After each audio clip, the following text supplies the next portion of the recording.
Welcome to The Authentic Me. The power of storytelling is what I believe. Every story is unique. Every story may hold the answers you seek. With special guests fortnightly so you can learn, apply their wisdom for your own life's turn. I am your host. My name is Mel Yu. Together, we might discover a new worldview. So welcome back to the all-new episode of The Authentic Me, where today's special guest is an absolutely incredible lady and 10 out of 10 boss babe. Naomi, now a city girl, grew up on a farm in Listerfield and went to Caulfield Grammar School class of 2008. In her family, she is one of three and is very close to her Italian family and relatives. Naomi has always been active in sport, mainly netball and tennis, and is a big advocate for health, fitness, and wellness. As a music artist, Naomi goes by the name Perri Lee. Perri Lee is an Australian DJ who specialises in corporate events. Naomi has performed at Rod Laver Arena, Fox FM Rooftop, and some of Melbourne's largest annual events like the Formula One Grand Prix, Melbourne Cup, and St Kilda Festival, just to name a few. Naomi started to learn to DJ in 2012 and has always been passionate about performing arts and music. What I love most is this powerhouse woman's ability to also fit in a world that feels completely opposite. Naomi is also a clinical pharmacist at the Alfred Hospital here in Melbourne and was recently promoted to Senior Respiratory Pharmacist. Naomi studied at Monash University and graduated with a Bachelor of Pharmacy honours in 2012. She is currently working on some new projects which incorporate her pharmacy knowledge and her creative flair. Excited to have her on the show to talk about how to fully show up in life and follow your passions.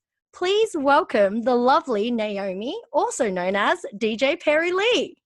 Wow, what an introduction, Melissa. I feel like I'm about to accept an award or something. Yes, you I'd are. like to thank my dog. I'm so excited to have this chat because we've connected very loosely from work and from weddings and corporate events. And then I kind of feel like we've started to follow each other on our social media and then really connected through that.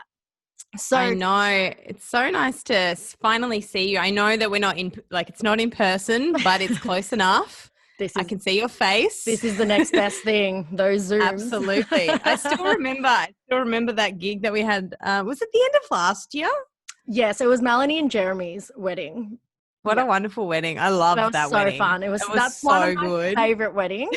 We'll jump into that in a bit later because I will talk about that. And yeah, let's start off. I really wanted to start off, first things first, is I guess who is Naomi? And for those that are listening, what was it like growing up for you as an Australian Italian girl?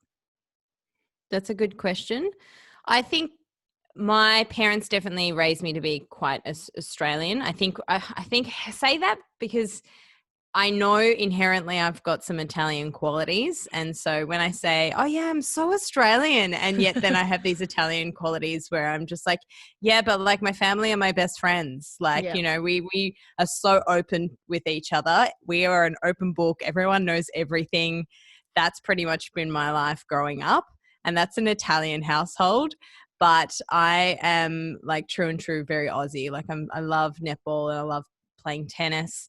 Growing up, I think besides my culture, I've always had two different sides of me, like not two different personalities. Oh, look, I've probably got like multiple 50 personalities. I'm going to be honest.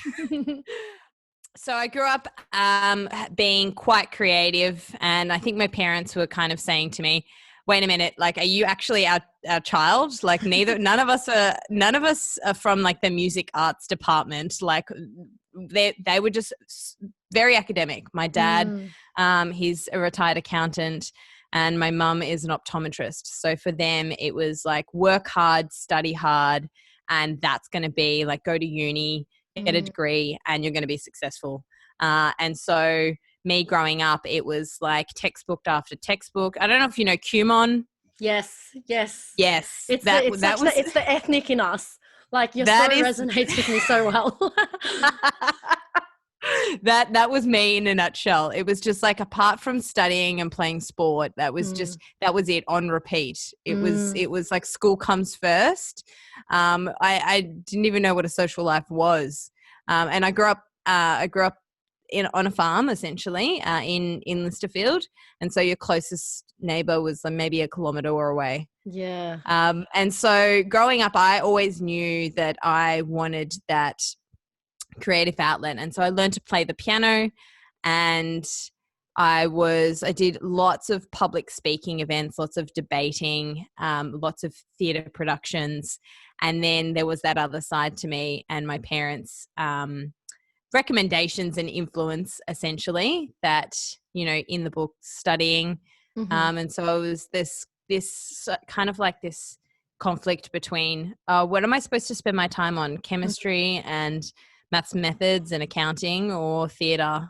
And so all I wanted to do was spend all my time just immersed in these theatre productions. And I had my parents sort of be like, really, you're going to spend your time doing build that? a career out of that? Yeah. Oh, they're absolutely. And not only that, they were like, for them, it was kind of like year 12 was very strategic for them. It was very rational. It was just like, oh, you should really focus on the subjects that are going to get marked up. Like that makes more sense, right? I'm like, or I can focus on the subjects that I'm good at and I'll do well. Yeah. And I did. I proved them wrong in a way. Like theatre was my best subject. And I topped the class, not to brag, but we're bragging. We've got bragging rights here. Yeah, exactly. Yeah. And so I knew that I loved it. And I knew that for some reason that was just a part of me, that I knew that sticking to the books was one thing. And I think my theatre teacher used to laugh at me a little bit because I used to come to class with my chemistry books and my maths books, and she's just like, you need to put those books down. Like, we're in theatre right now. Like, don't be so logical and rational, Naomi. Just go with the flow and feel. Yeah, go with the flow. Go with the flow. So that was my biggest challenge in high school. It was just like, who am I? What am I supposed to do? I had no idea what I wanted to do with my career. I don't know about you. But it was just, for me, I was just like, I've got so many different interests. I love setting new goals all the time. I love learning new things. I love being around people. I love health, science. But I also love the arts, and I love being on stage and performing. And so I think that was the hardest decision that I had to make at the end of year 12. And it's so silly to be able to, you know, think about, all right, you know what, I'm going to enroll in this degree and this is going to define, you know, my career and my future. If only someone told me back then, you know, don't worry, just enroll in anything and you can just change. 100%. You know, we evolve as human beings. Yeah. So, you know, if we want to change careers or if we want to switch to a different degree, like that's totally acceptable. And very, very common. You know, like listening to this now, I think it's a perfect time to recognize that going through a similar journey to you, it's like, how are we meant to know what the whole entire future of our career path is at 18 in year 12? Like it's so much pressure to be like, what uni are you going to? What course are you going to study? And at that time, when you have that lack of self-awareness almost, you do feel pressure to be like, I have to go one way or the other. And I know.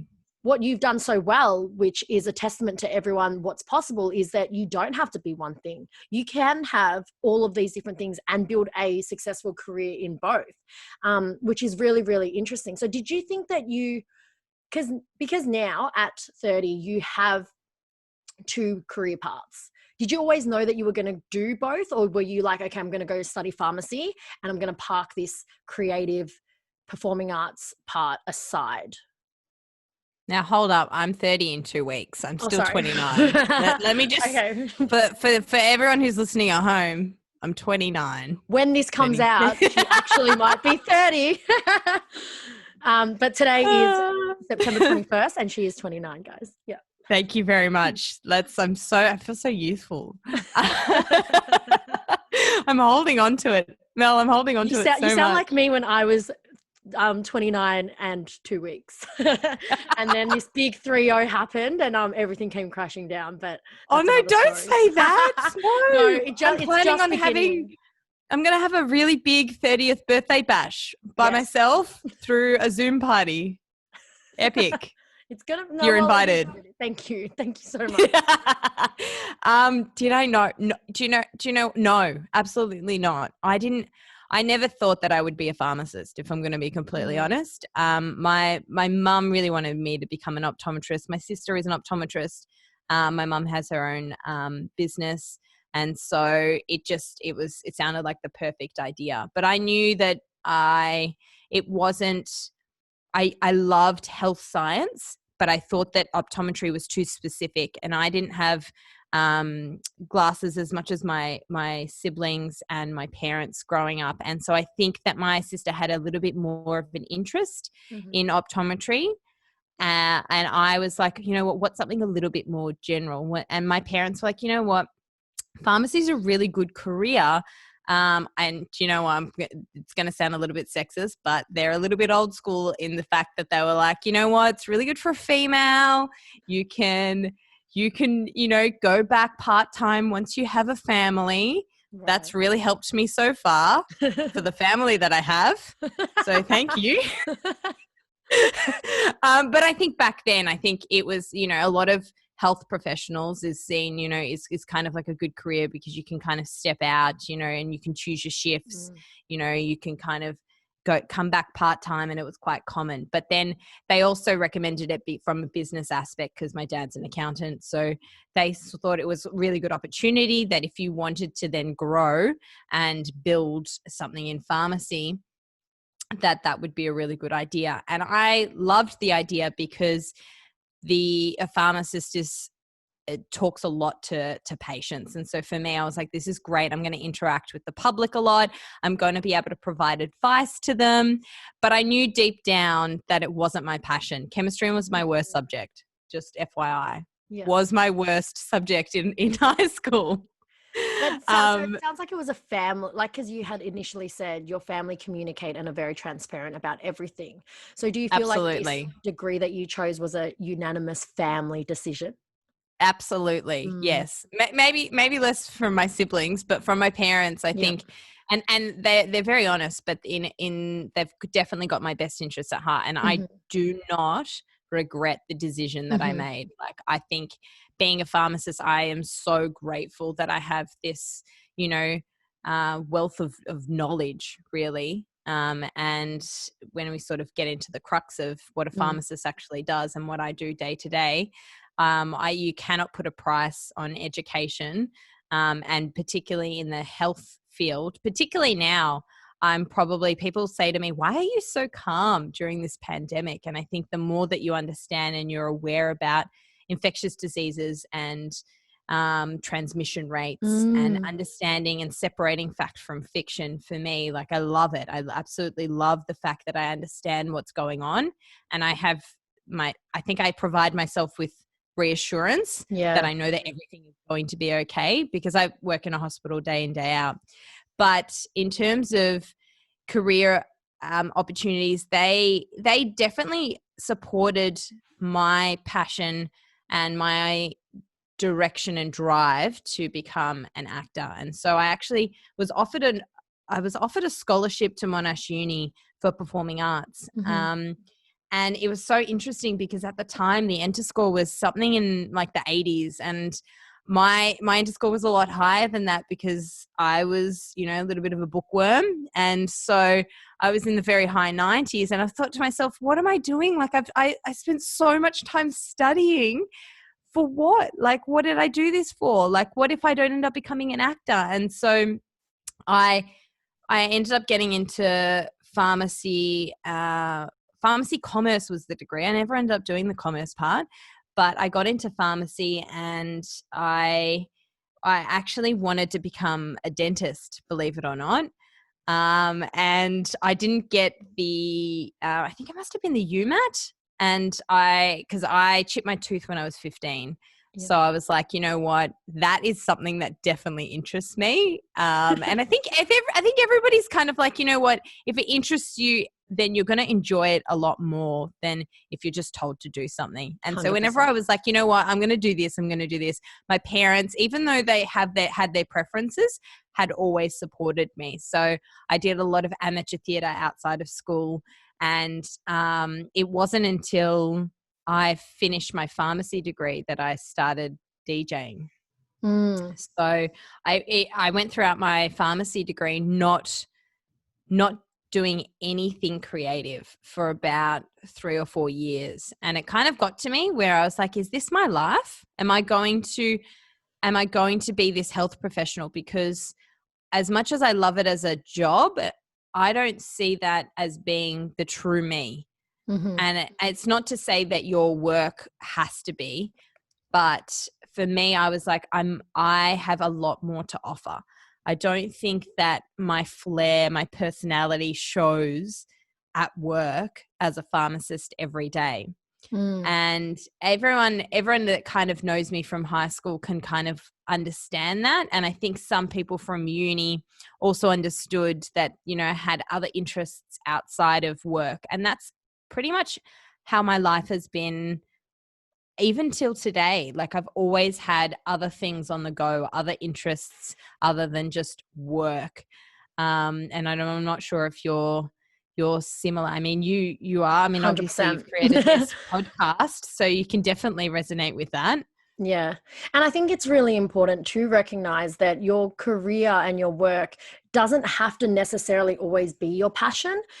Like, we get told, like, follow your passion, but it's like, you can also build a career that might not necessarily be a passion, and your side hustle or something else that you do is your passion. Definitely find things that make you happy and that you enjoy, but they don't need to necessarily be meshed and go hand in hand. That's what I find. Yep. And that's exactly what my parents said to me. And they said, look, pursue what you want to pursue, and whatever makes you happy, we're going to support, but always have something as a plan B. And I actually feel like I've been planning for this pandemic, because when one door closes, the other one opens. Actually, like, it's like so many people in the sort of DJ industry, they're like, you're a pharmacist? Really? Why are you a pharmacist? And, you know, it's sort of like, well, I'm not putting all my eggs into one basket. I understand, you know, there is something to say about job security and stability, and, you know, there is, you know, another career path, you know, just from pharmacy. There's so many different avenues that I can go down. And so I stuck to it, and it was really hard in the beginning, because it was a really, really tough, like, there were so many intelligent people that were doing pharmacy. And I was like, oh my goodness, like, this is not, I have a lot of studying to do. And then I had a newfound appreciation towards my degree. And by the end of it, I knew that I wanted to work in a hospital. I had a hospital placement at the end of third year. And so it took me 4 years for my degree, and then 1 year internship. So 5 years to become a registered pharmacist. And I did an overseas placement in the UK. And that was when I started to have an appreciation for music. It was my first overseas trip. And a lot of my friends know that I talk about this. It's like fond memories. I was 21, like, best years of your life. I was living on campus in Nottingham University, and I was working in a pharmacy. And then in the evening, I would go out every single night. And I love the nightlife. I like to dance, and I like to have a really good night out. And geez, I sound really old. I like to dance. Is that how the young people call it these days? No, yeah, I totally, like, that's it. It is. There's something about music and nightlife, and you seem like an extrovert, and you vibrate off other people's energy and frequency as well. So that's like, that's good for the music and the lights. Very true. Very, very true. And so then I was listening to all this music, and I started to love the fact that everyone in the UK, and it may have been just where I was, to be honest, but the type of music that they listened to, everyone was dancing. There was a lot of Afro beats, there was reggaeton, and it was dance hall. And people, like, I compared that to, at the time, I think Melbourne bounce was a really big thing. And I did not like it at all. I was just like, there is so much fist pumping. I'm just going to go to the R&B room. I just can't. I can't. The juicy wiggle. I cannot handle this at all. And I'm just like, why do people really need a drink to have a good time? And everyone was just genuinely so happy. And then when I got back from the UK, I started actually collecting so much music. I was listening to BBC One radio every single day. And I was like, yes, I love reggaeton. I love dancehall. And everyone's like, I don't know what that is. I don't know what you're talking about. And friends of mine were just like, well, why don't you just create some mixes? And like, I have no idea what, like, and I was like, you know what? I did, when you've got a music background, you kind of like make it work, and you're just like, you know what, I'm going to do this. And then I ended up enrolling in DJ school because obviously being from, an academic family, it was, I need something on paper. I need a certificate at the end of the day to say that I'm a certified DJ. All the DJs out there listening are like, what? Yes, you need I have a certified degree in DJing. Yes, my eyes are rolling. So I went to night school, and I was actually doing my internship in a hospital, and then I would go into the city at night, and I just learned to DJ because that's what I wanted to do. I was just like, I'm just going to learn it because I love this music and I want to share it with everyone. So it started off with just sharing my music with my friends. And then at the end of the course, there was a competition with all the students, and I actually won that competition, and it was at Laundry Bar. It was a really, really fun event. And that just kind of then through word of mouth, people started booking me. It was purely just a hobby. Like I was like, this is my creative outlet. This is me because my job is serious. It's not to say that I didn't like it. It is such a satisfying job. It uses one part of my brain. Mm-hmm. And it is very hard when you have sad stories at work or situations where it's just like, you know what, that just hit home way too much. That could have been me. Scenarios like you just think about those, particularly, trauma units, oncology units. You're just like, oh, you know what, that could actually be me. And then you go home and then you're like, oh, okay, now to switch off. And so for me, I'm like, fitness is one part of my life that I absolutely love. And I utilize that to switch off. But music is just that other outlet. And so when I learned to DJ, I saved up my first, couple of paychecks as a pharmacy intern to buy my first ever decks. And from there, I started getting a few different gigs here and there. But if anything, I was a little bit embarrassed. I was embarrassed to promote myself as a DJ because at the time, there weren't that many female DJs, and it was a little bit of a stigma. I think there was pretty much just Savannah Brown, to be honest. And if you look at the image of some DJs in the industry, and I'm not saying all, but when they first started out, I think, it was definitely that club style look with like a crop top and very short shorts. Runners, sneakers. Yeah. And it was sort of, late nights was another thing that people were just like, oh, geez, you must stay out till like 5 a.m. in the morning and, party all night. And the lifestyle that comes with it. Yeah, exactly. Correct. And I was thinking to myself, like, that is definitely not me. Yeah. Like if you spent 5 minutes talking to me, that is not me at all. And so to prove myself in the DJ world was actually really hard. It was a very male-dominated industry. And I was just like, you know what, I'm going to prove people wrong because I don't understand why people chose men to select songs in clubs. Yeah.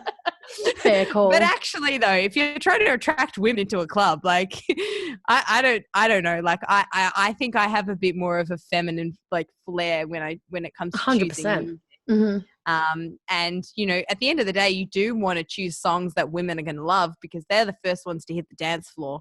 Once the women are on the dance floor, then the men will come. So that's always been my mentality is that, try to keep the women happy first and then the guys will start dancing. They have no choice. Love it. I love it. So then when you first started performing, did you get nervous? Do you still get nervous when you play in front of, those massive crowds like a Grand Prix or like a Melbourne Cup? Or have you kind of just always shown up as confident? Is there self-doubt in you at all? That's a really good question. I get nervous around people I know.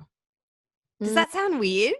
So not really, because you care about what they think. Like the people that you know, you kind of like their opinion does matter. Whereas the people that you don't, whatever. If you like my music, you like it. If you don't, piss off. Like yeah, I've got nothing. Yeah, I'm never going to see you again. It's true. So for big crowds, like, Rod Laver Arena, never nervous. Like 10,000 people for the footy show grand final. Nah, no. And until someone texts me and they're like, "I can see you," and then you're like, oh. and Even I'm like, though "Oh mentally no." you would know that with such a big crowd, you will probably know people. Absolutely. Yeah. And so if it's, I, as much as I would love to DJ for all of my friends' weddings, I don't want to at the same time, because I understand the stress that's involved in it. And it's not just a day of somebody's life. There's a lot leading up to it as well. But then by the same token, I also am kind of like, yeah, but you kind of want the best. So maybe I should DJ for your wedding. Yes. Oh gosh. But I think when you think about it from a DJing perspective and just DJing when everything's set up, I'm okay. I'm not as nervous. And if you've got a really good brief and you've had a communication with the couple, it's always that first hour or two when you're breaking the ice and you're not sure which way the crowd will go. That's the most nerve-wracking. When for a corporate, it's so different. For a club, everyone's dancing. If ever I do any club gigs, people are going to dance. There's no issues there. But for a corporate gig, you could have this brief with, a bridal couple or the client, and they will tell you their favorite songs, and that might not actually match up with what the crowd wants. And so you need to please the client, but then you also need to please the crowd. Actually, you need to please the crowd more, to be honest, because for you to do your job, you need people to dance, right? So, and I think that's it's the hardest part. That ability for you as a DJ and as like an empath, I suppose, to be able to read people, read the room, and then judge accordingly or action accordingly. Because like you said, the event brief might be one thing, but then if you just went with that and no one was having a good time and you didn't know how to innovate or pivot, that's just awkward for everyone. You need to think on the spot, and it only comes with experience. Because when I first started out, there was only so many songs I knew. And so people would give me song requests, and you only learn, you learn the most through your mistakes. And for the next time, you're like, you know what? I didn't have enough 70 songs. I ran out. I ran out of saying 70 songs. I only knew 15. So you know what? Maybe I'll learn. Maybe I'll add some more into it. Couple, just a couple more. Maybe just a couple more, just in case the crowd are loving 70s. And so, I'm definitely someone who loves to prepare. And so people often ask me, do you just wing it? Do you prepare a set beforehand? So I love to prepare in the sense that if someone says they like a certain genre, I'm going to make sure that I have like almost every song of that genre. And I mean, look, now technology is great. So you can connect up to a Wi-Fi and you can download songs, you can buy songs in case of a song request. But obviously you want to avoid that as much as possible. You want to make sure that people are on the dance floor rather than coming up for song requests. Which, I mean, sometimes song requests is a good thing. Sometimes they come up to you because they're loving your vibe and they're like, you know what else would go really well? They're the song requests that I love. It's when they come up to you and they're like, you're playing R&B and then they're like, want pub rock. And you're like, have you been listening to my set at all?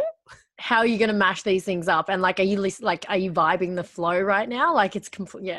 That's hilarious. So I mean, there's the DJ side of things, but then there's the AV side of things. So I over the years have, I have my own sound system, but then I also hire out an AV technician who sets up the AV. And you're going to have moments where the sound for some reason cuts out or doesn't work, or there's some sort of malfunction. It could be the laptop, it could be the USB. And so for weddings particularly, I would get nervous about the tech side of things if there isn't a tech on site. So the responsibility is not only for me to be a DJ, but for me to be an on-site tech as well. Yeah, and to troubleshoot. So that's my worst. That is my worst nightmare. That, touch wood, has not happened. Has not happened to date. But you know, there has been a moment where one speaker has like kind of had a bit of a glitch, and I've had to like somehow troubleshoot it. Is there something wrong with the wiring in the venue? Is it my equipment? Is something going out of power? And troubleshooting that while still DJing as well. So they're probably the two main scenarios that I still get nervous. And there's a lot of responsibility, you know, like, so going back to how we initially met, I used to be the wedding planner at the Royal Botanic Gardens. And it was a client, Jeremy and Mel, and you've come in, and I remember the staff just being like, whoa, she's stunning. And like, it was so funny. But like, because when you DJ and when you're performing, and people can go and sift through your social media account, DJ Perri Lee, and have a look at that. It's like the clothes that the outfits that you wear are absolutely eye-catching and eye-popping. And so is that part of like your fashion as well, also part of that creative flair and how you express yourself? Because there's a lot of other DJs, and you did touch on it before, but there are DJs that don't go to such glamorous appearances, if you know what I mean. Thank you. That's very kind of you. Thank you. If only this was show and tell and I could show you what I wore to my year 11 and 12 formal. Again, if you went to high school with me, you know exactly what I'm talking about. I wore a lime, like it was like fluoro green, long, full-length ball gown to my year 11 formal. Like, okay, like that's just me. I'm the type of person. I'm extra. I am. I am. I don't know where I got it from. I don't like to look like other people.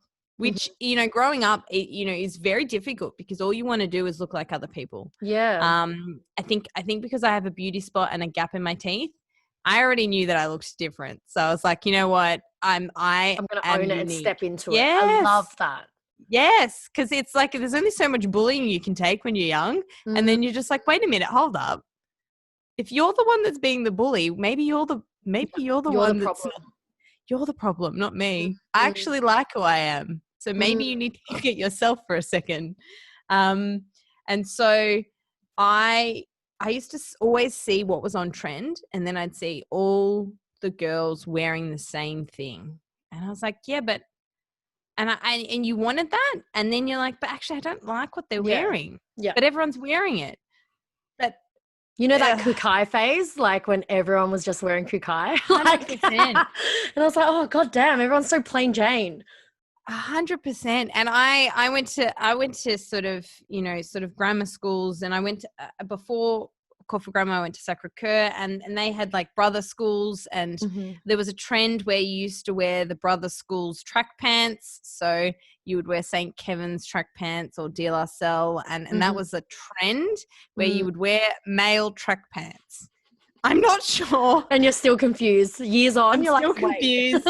I never participated in said trend. But for me, it was like, I want to make sure that I look different in some way, shape or form, because I don't want to wear what somebody else has. My worst nightmare is rocking up to an event and someone else is wearing the same outfit, which is very common now. But I think back, you know, when you're in high school, all you want to do is look like everybody else. And so I am very much like, I don't want an off the rack kind of look. If I go overseas, that's my opportunity to find something and bring it back.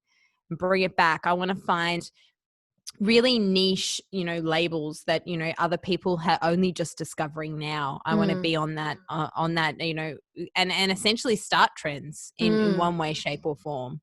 Not intentionally, but, you know. It's part of who you are. Yeah. And look, it's a hit and a miss. Like I look back at some of the stuff that I wear. I'm like, what? Who let me out of the house? But you felt it at the time. Like, it was a really good idea at the time. I felt great in it. The photos say otherwise. The photo, that's so true.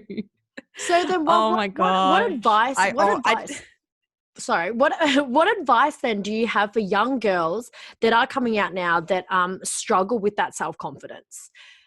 It seems like you kind of were like, well, there was no other way other than to express myself. But I know for a fact that a lot of girls that do listen to this podcast, they do have anxiety or self-doubt around self-love, self-esteem, self-awareness, self-acceptance. What advice do you have for those girls? Yeah, I think sometimes you can be your own worst enemy. Mm. And I think when you become at peace with yourself, because it doesn't really matter the people, what they think around you, because you're going to still flourish either way. People's opinions are just their opinions at the end of the day. And you've got to live with yourself every day. So you should make sure that you do whatever it takes to put yourself first. And I think a lot of people forget that. And so they worry about what other people think, or they worry about what other people are doing, and they think that that's the right thing to do because that's on trend or because everybody else is doing it. I was always that person that never gave into peer pressure. Like I don't like smoking. I'm very anti-drugs. I'm very anti-smoking. That's because they were my morals. And I think having such a strong backbone and strong family values, and being around like-minded people. And I think that I'm friends with a lot of different people, a lot of different people. And I value a lot of my friendships, and I keep them very close to me because the ones that I do keep as friends, I value their opinion because they bring me up all the time. Absolutely. And I think that's really important. And if they don't add value to your life, then they shouldn't be part of it. They don't get to be part of it. So that's sort of the way that I've sort of viewed my life, is putting yourself first and keeping yourself around like-minded people. Yeah. And that goes to say, just to add on, like, it's people that you don't know as well. If you're feeling that you're comparing on social media and you're looking at people that don't actually bring you value, they give you like feelings of that self-doubt or guilt or shame or anything, delete them as well, because it's like that's not energy that you need either. Be really conscious of who like who you surround yourself with and what you consume, because that's a big one. I think people in this day and age where we do have TikTok, social media like Instagram, Snapchat, be very conscious of the accounts that you follow and make sure that they serve you and they're bringing you value. You feel good after it. Absolutely. And keeping in mind that people's profiles have, things on there for a reason. And so it's not their whole life. It's a snapshot of people's lives, and they're doing it intentionally. So I think a lot of people are really hard on themselves. Like I come to it, particularly my work as a pharmacist. I don't wear any makeup at work. I am a very different version of me. Probably the real version of me, where the side that you see on Instagram is definitely for marketing and business purposes. And people say to me, you always look, particularly with what you referenced earlier, in different outfits, and your wardrobe must be so big. And this is what you look like on an everyday life. And I'm thinking, no. No, I have photographers taking photos of me. I have makeup artists. I have hairstylists. I collaborate with lots of different designers because that's my brand. And so people think that Instagram and different aspects of social media are a true reflection of people and their everyday lives, which is not true. Yeah, it's inaccurate at all. And so I value, I'm quite lucky in the sense that I do have a business page, and so I do see what goes on behind closed doors. And so when I do look at people's Instagrams, I'm like, wow, I appreciate that. Like that's taken a lot of effort. That's not real. Like it's not, there's lots of filters in that, and and there's lots of lighting, and it's very professional, but you can't take that as face value. You can't just say, you know what, that must be their life every day. Yeah. How do you perceive failures? what do you define failure as, and how do you overcome said failures? Oh, that's a really good question. I think I reflect a lot on my failures. I think, as I said earlier, particularly with DJing, your mistake, you learn the most from your mistakes. Yep. And you grow so much, and you need to fail. Like the amount of times I've recently was appointed senior pharmacist at my work, and I've been working there for the last 5 years. And I think about my journey, the amount of jobs that I went for just to become a permanent pharmacist, the amount of times that they said, no, keep trying, but no. And you get yourself, you feel like, and you can't stop yourself from comparing yourself to other people, but it's not that. It's timing is everything. And I think timing is the most important thing. It's not my time right now, but it will be. Yes. And I think that's, if always getting feedback, because if you haven't got the position, or if you didn't nail that gig, you think about, you know what, I shouldn't have played that song at that time. I shouldn't have said this in the interview, but you know what? I've done it once. I won't do it again. Yeah.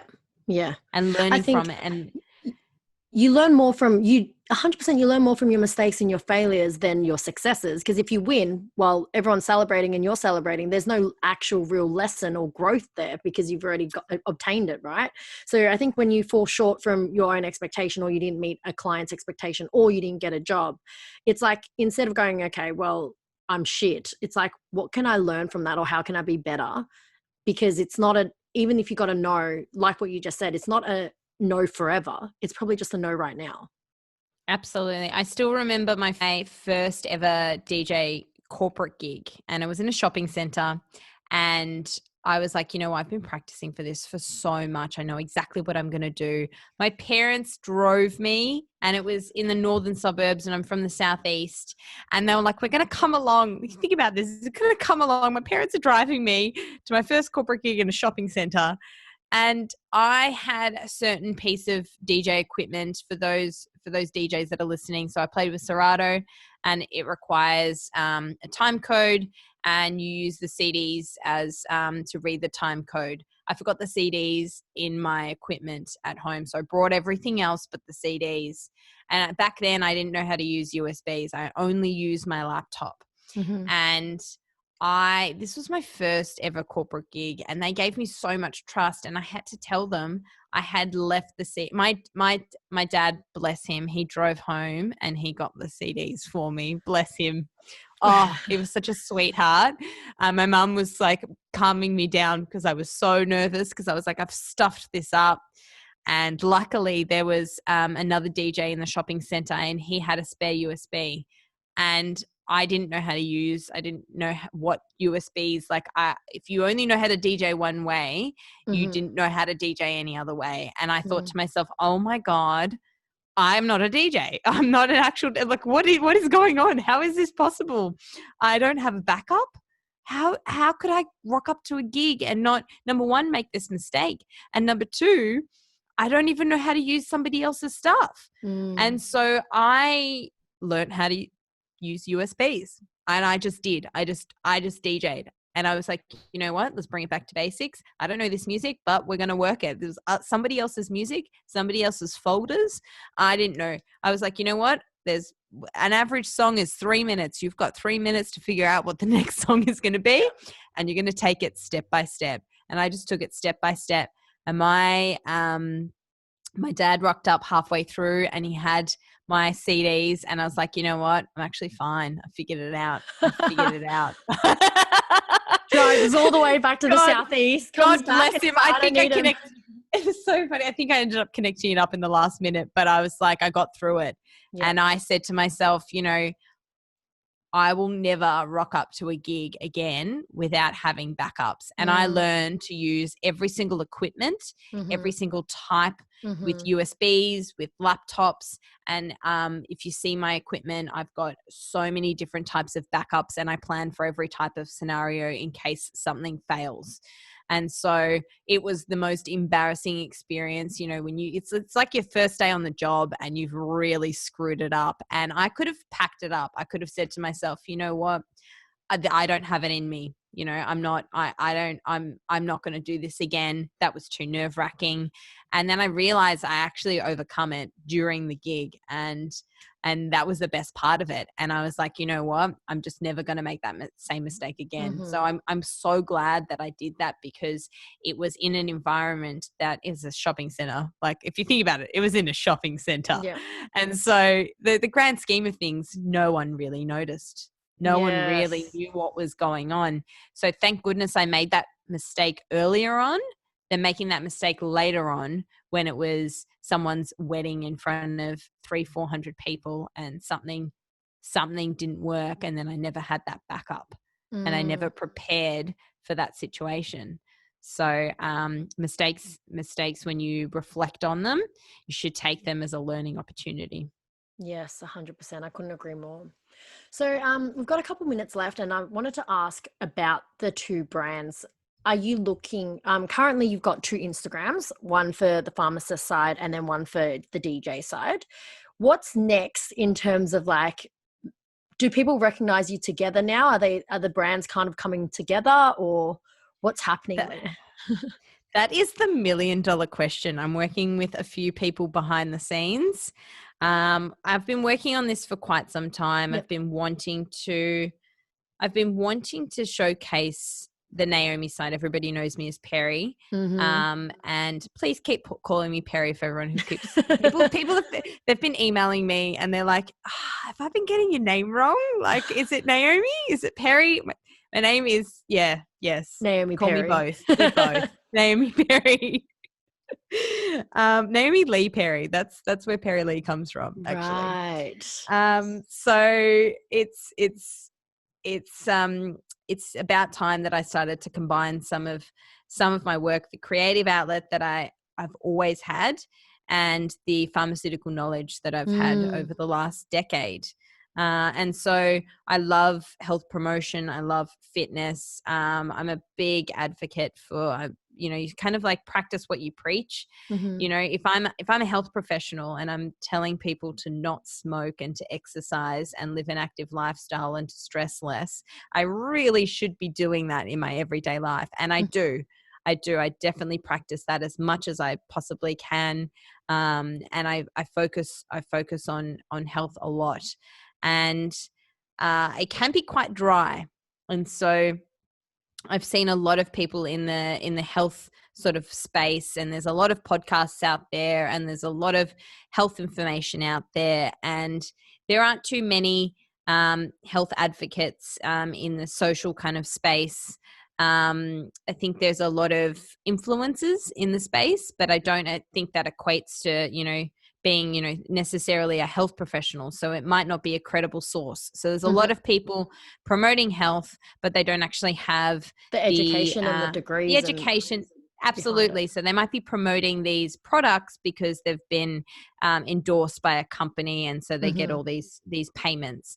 That's not what I'm trying to do at all. I want to utilize the creative outlet that I've been using with my DJing and put that into my pharmacy page. And so I started that, and I've always said that I wanted to create a show very similar to yours, but in a more health space, but make it a little bit more entertaining. So I've been building that over time. I've been posting about healthy recipes, about healthy lifestyle, about some fun facts about being a pharmacist. I think debunking some weird myths that have been going around, particularly during this pandemic. Exactly. And you making sure that I stay true to keeping it as credible as possible. And so I've been working behind the scenes on that. And so hopefully over the coming months, you'll be starting to see a little bit more of that. And I think a lot of people have been embracing it, and they've been asking me a lot of questions about, what's to come. And I think it's always something that I've been wanting to do, is to combine the two lives.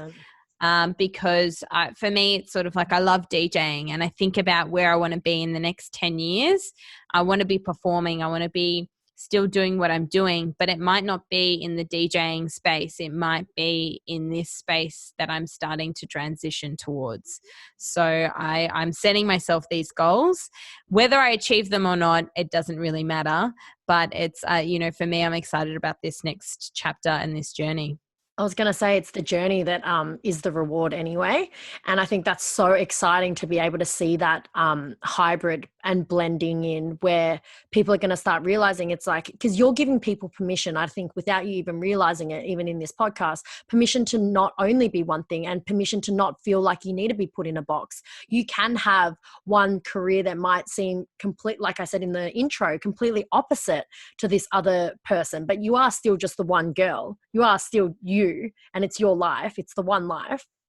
So it is so 100% me. Yeah, it's 100% me. I'm very, very authentic, and it is interesting. It's that I think it's funny because I originally started my my Naomi Instagram page because I wanted people just to see the real side of me, because a lot of the less sort of glamorous side, and then I started to see that people loved my posts about my traveling, about lifestyle, fitness, and people 100%. were asking me advice. And I was just like, oh, well, I might as well, if that's what people want to see, then I might as well post about that more often. Yeah. No, that's amazing. That's so good. So I'm going to finish off with a 5 for 5. It's 5 questions. You've got 5 seconds to answer them. So that just like gut instinct, what they are. Okay. You ready? Oh my God. No, they're not that hard. So what is your favorite word? Oh my gosh. I don't have one. I don't know. What's one that comes to mind? I'm going bad. What's one that you resonate with? Just like a word that comes to mind. I mean, oh no. You're thinking too much into this. Fantastic. I'm thinking way too much. Yeah, I feel like this is a test. I'm going to fail. My mum's not going to be very proud. One word, mum. No, okay. Favorite meal. Favorite meal. Oh my gosh. Chicken, cashew nut chicken with rice. Oh, interesting. You've gone Asian. I love Asian. Italian dish. Japanese. Oh, Thai. Yeah, not Italian. Yum. Okay. What profession other than the one that you are in would you like to attempt? Acting. True. Better to catch you in the morning or night? Oh, morning. You have to Wrong. think you're both. Never. Well, if you're preaching wellness, let's say morning. Sorry, morning after my coffee. There you go. Yeah, most Melburnians. And last one, what was the last gift someone gave you? A Burberry scarf. Ooh, fancy. Nice. It was personalised as well. Oh, very lucky girl.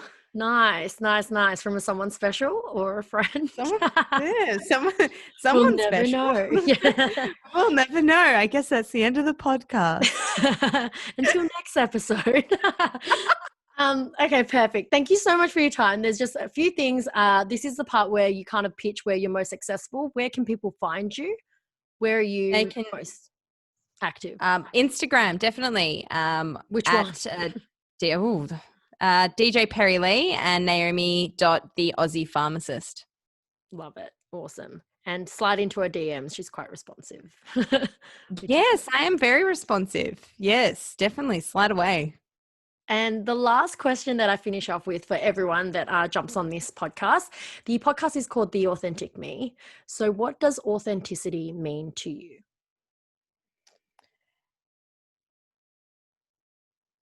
That's a good question.